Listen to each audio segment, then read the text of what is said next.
I'm Debbie, the researcher. And I'm Judy, the athlete, and we're here to help you better your best.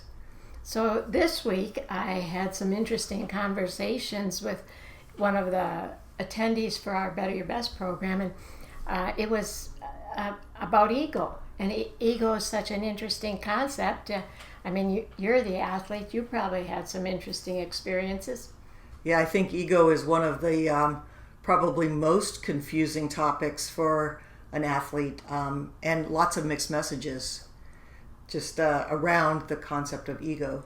I think about things being said like you win one tournament and then everybody's kind of teasing and you wonder if they're really teasing. Oh, your head's too big to get through the door. Can you still get your jacket over your head? And then that makes you kind of second guess, like, oh, am I acting different? I didn't think I was acting any different. But at the end of the day, most of the messages that I heard as an athlete when ego came up were not positive. Yes, that's what I'm concerned about a little bit because, ego, what is it by definition? It's your self-esteem, self-worth. Self-esteem is the evaluative component of self-concept, very tied to how you see yourself. And so it is important. And we use a questionnaire that assesses ego. It assesses task orientation too. Perceptions of success is the questionnaire. And I get the scores back, especially I notice with the kids.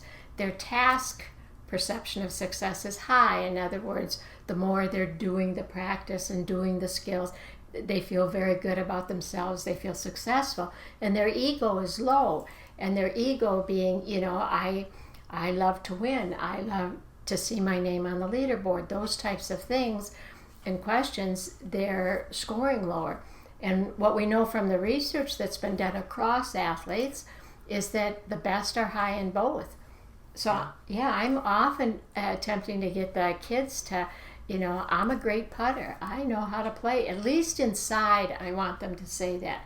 Now, how athletes display it is another issue. Well, and I think, with the athletes I coach, we talk a lot about that piece of I know. And I think the more you know, it does come across as ego. It's very strong and it's very good. So how people interpret that doesn't matter. But I talk a lot about it. We want to build up the I know. Right. And the I know is confidence. And we ask them, to walk confidently and to stand confident, all those things. So we're really encouraging that piece of it. And it's very important for performance. So I just want the message to be it's not a bad thing. It's just inside you better be really strong if you're going to be a great performer. So what we know is that ego is a key thing to better your best.